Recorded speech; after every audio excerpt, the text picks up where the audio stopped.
اس کے معنی سفرا.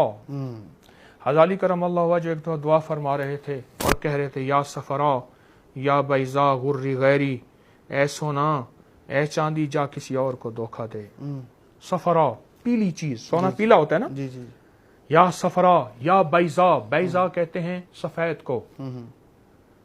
یا سفرا یا بیضا غری غیری، میں تیرے دھوکے میں نہیں آؤں گا سونا چاندی. تو سفر کے مہینے میں سفر کوئی حرج نہیں. حفاظت والے اعمال، برکت والے اعمال، ان کی طاقت. کوئی بندہ اگر بسم اللہ علی دینی و نفسی ولدی و اہلی و مالی، 5 بول ہیں مبارک. کوئی بندہ اگر سفر کے مہینے میں اور اس کے علاوہ بھی زندگی میں اگر اس دعا کو 7 بار صبح شام پڑھ لے، اللہ پاک اس کی 5 چیزوں کی حفاظت فرماتے ہیں. دینی و نفسی، اس کی جان، جی.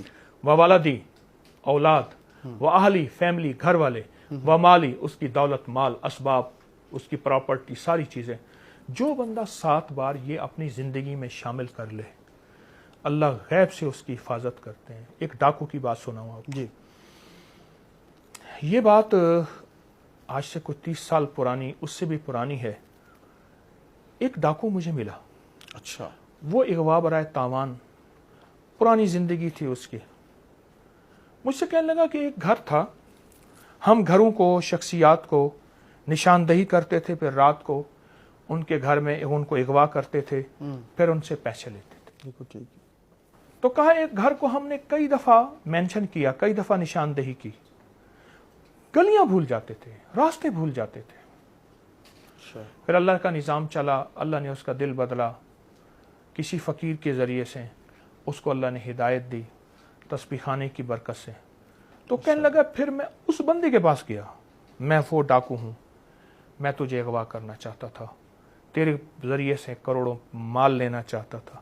تیرے پاس کون سی ایسی چیز ہے کہ میں راستے بھول جاتا تھا، گلیاں بھول جاتا. ہم راستے بھولتے نہیں، ہم گلیاں نہیں بھولتے، ہمارا پیشہ ہے، شعبہ ہے، ہماری نظر بہت تیز ہوتی ہے. اس نے کہا میں یہ دعا پڑھتا ہوں، بسم اللہ علی دینی و نفسی و ولدی و اہلی و مالی. سبحان. اس کو معمول بنا لے. ٹھیک.